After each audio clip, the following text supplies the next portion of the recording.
Oke, yuk. Bismillahirrahmanirrahim. Assalamualaikum warahmatullahi wabarakatuh. Oke, ketemu lagi dengan Pak Ega. Oke, kali ini Pak Ega akan membahas tentang yang namanya bab baru ya, yaitu statistika atau mata pelajaran matematika wajib kelas 12. Oke, kelas 12 IPA dan IPS. Ya, oke, gimana kabar kalian? Semoga kalian sehat-sehat aja dalam keadaan sehat walafiat. Oke, yuk sebelum kita mulai pembelajaran kali ini, alangkah baiknya kita berdoa. Menurut kepercayaan agama masing-masing berdoa. Oke, berdoa selesai. Nah, lanjut ya, kita mulai ya. Oke, yang pertama.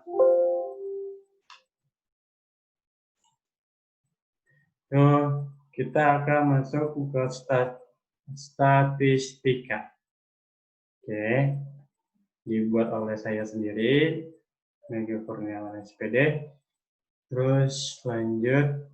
Nah, kompetensi dasar yang kita capai itu adalah 3.2, yaitu menentukan dan menganalisis ukuran, pemusatan, dan penyebaran data yang disajikan dalam bentuk tabel, distribusi frekuensi, dan histogram.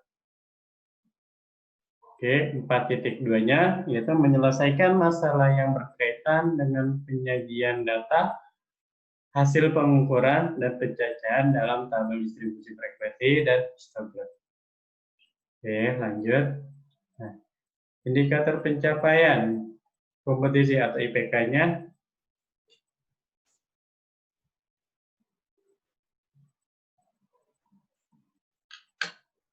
menyajikan data tunggal dalam bentuk distribusi frekuensi 32.1 ya,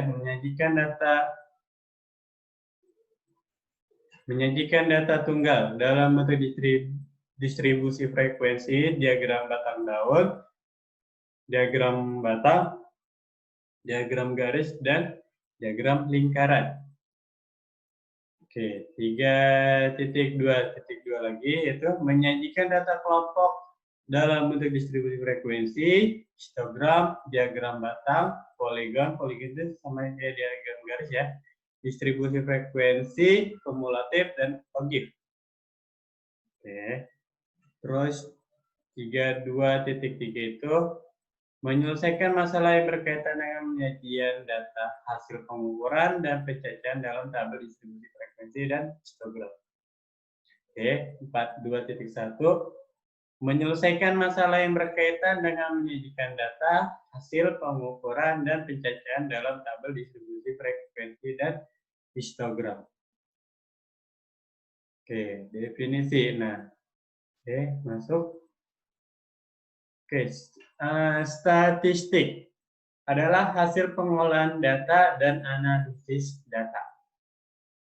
Terus, statistika yaitu adalah pengetahuan yang berhubungan dengan cara mengumpulkan data, pengolahan data, menganalisis data, dan menarik kesimpulan berdasarkan kumpulan data serta menganalisis yang dilakukan. Oke, kalau statistika itu adalah ilmunya, ya, pengetahuannya ilmunya, statistik adalah bahannya. Oke, lanjut. Nah, oke, statistika itu kita akan mempelajari yang pertama, pengumpulan data, penyajian data, dan pengolahan data.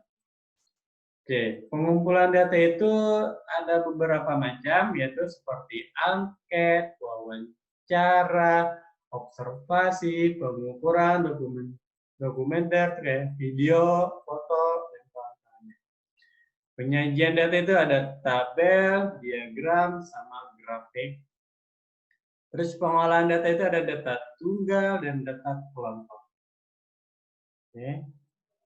Nah, jenis-jenis statistikanya itu adalah statistika deskripsi sama statistika induksi. Nah, yang dimaksud dengan deskripsi itu adalah penyajian data, ukuran pemusatan, sama ukuran penyebaran. Kalau statistika induksi yaitu probabilitas dan teori keputusan, metode sampling, teori pendugaan, atau hipotensa. Oke, nah kalau statistika induksi itu biasanya nanti kalian akan ketemu di jenjang kuliah, yaitu di skripsi. Ya. Lanjut. Populasi. Nah, populasi adalah sejumlah keseluruhan dari satu kesatuan atau individu-individu yang karakteristiknya hendak diteliti, dan satu satuan yang disebut dinamakan unit analisis dan dapat berupa orang-orang, institusi-institusi, benda-benda dan tersebut ya. Oke, nah sampel adalah bagian dari populasi. Jadi ada beberapa sampel, ada beberapa populasi. Di dalam populasi itu ada sampel-sampel tertentu, paham ya? Atau sampel itu adalah bagian dari populasi. Nah, terus sampel adalah bagian dari populasi yang karakteristiknya hendak diteliti. Sampel yang baik yang kesimpulannya dapat dikenakan pada populasi adalah sampel yang bersifat representatif atau dapat menggambarkan karakteristik populasi. Oke, contohnya gini, ada populasi. Populasi itu adalah hewan ternak yang ada di perkebunan A. Nah, sampelnya itu ada macam-macam hewannya ya. Ada hewan sapi, ada hewan domba, atau ada hewan kambing, atau hewan ayam ya. Oke, contoh yang lain dalam lingkungan sekolah. Populasinya itu adalah ini satu sekolahan, ya, ruang lingkup satu sekolahan. Terus sampelnya itu adalah misalkan mau kita ambil sampelnya itu adalah siswa kelas 10,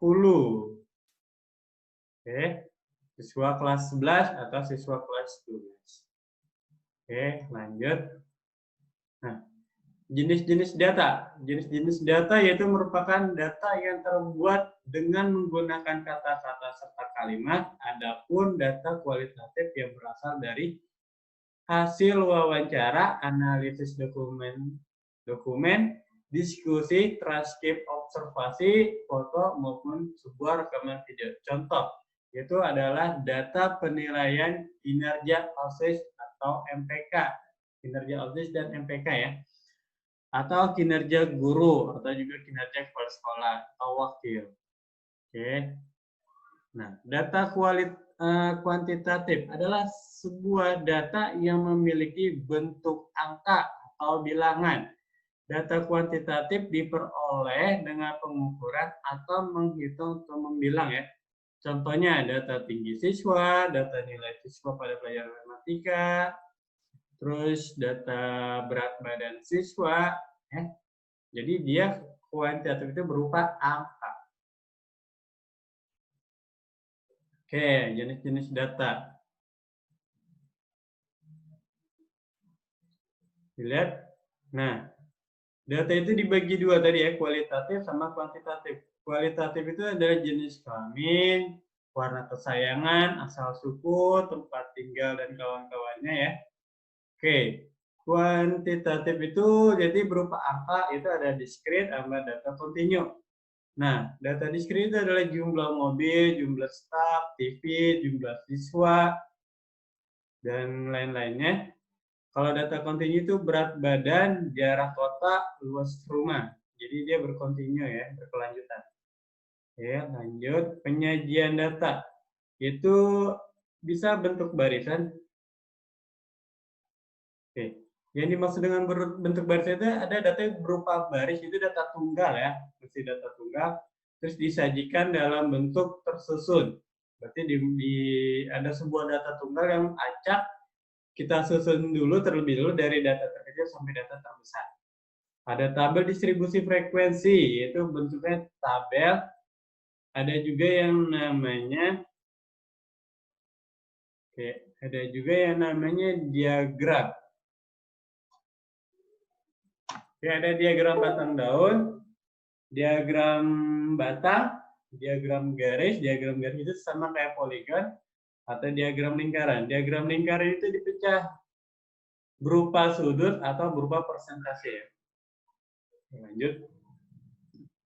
Penyajian data tunggal. Maksudnya gini, penyajian data strip dalam kurung data tunggal ya.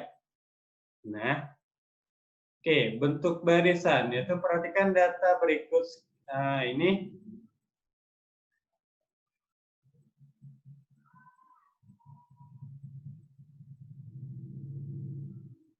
Oke, di sini ada data 50. Ini datanya data nilai matematika, asumsi. Ada 50, 80, 75, 55, dan seterusnya. Datanya disediakan dalam bentuk barisan. Yaitu banyaknya data itu ada 24. Nah, dan data ini harus disusun terlebih dahulu dari data terkecil sampai data terbesar. Oke, supaya apa? Supaya kita mempermudahnya. Oke, lanjut. Nah, yang lagi, tabel distribusi frekuensi. Nah, ini berupa tabel ya. Kalau berupa tabel itu berarti ada nilai, ada frekuensi. Frekuensi itu apa? Frekuensi itu adalah banyaknya data dalam satu kumpulan data ya. Oke, berarti yang dapat nilai 50 adanya 1, 55 2, 60 ada 3, 65 ada 5, 70 ada 6, 75 ada 4, 80 ada 2, 85 ada 1. Itu tahu dari mana? Tahu dari tadi yang kita sudah dirapikan urutannya, barisannya dari yang terkecil sampai yang terendah. Jadi nggak ngacak ya. Oke, penyajian data tunggal, diagram batang daun. Nah, diagram batang daun itu bentuknya kayak gini. Oke, yang dimaksud dengan batang itu dia menyatakan dalam bentuk puluhan atau angka di depannya. Ada 5, 6, 7, 8. Terus daun itu menyatakan dalam bentuk angka satuan atau di belakangnya ya. Ada 0, 5, 5. 0 untuk baris pertama batangnya 5, daunnya itu 0, 5, 5. Berarti dia dalam data tersebut itu ada yang namanya 50, 55, dan 50. Oke, untuk batang kedua 6, daunnya itu 0, 0, 0, 5, 5, 5, 5. Berarti ada yang namanya 60-nya ada 3 kali. 60, 60, 60, dan 65-nya ada 5. Oke, nah ini lagi penyajian data. Masih dalam data tunggal yaitu diagram batang.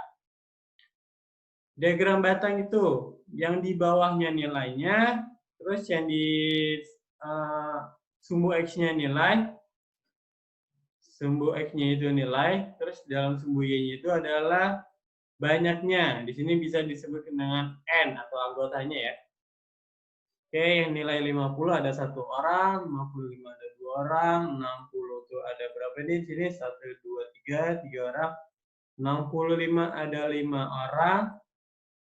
Oke, 70 itu ada 6 orang, 75 itu ada 4 orang, 80 itu ada 2, 85 ada 1. Oke, lanjut. Nah, diagram garis sama kayak tadi, cuma kita ngambil kayak titik tengahnya aja. Terus kalau yang maksud dengan diagram garis berarti menghubungkan antara titik ke titik. Berarti ada nilai 50, 55, 60 itu dihubungkan satu sama lain ya. Oke, diagram lingkaran. Nah, diagram lingkaran itu kita bisa menggunakan namanya persentase, berarti persentase itu keseluruhan itu berarti dia 100%. Atau kita menggunakan yang namanya derajat, berarti keseluruhan itu adalah 360 derajat. Oke.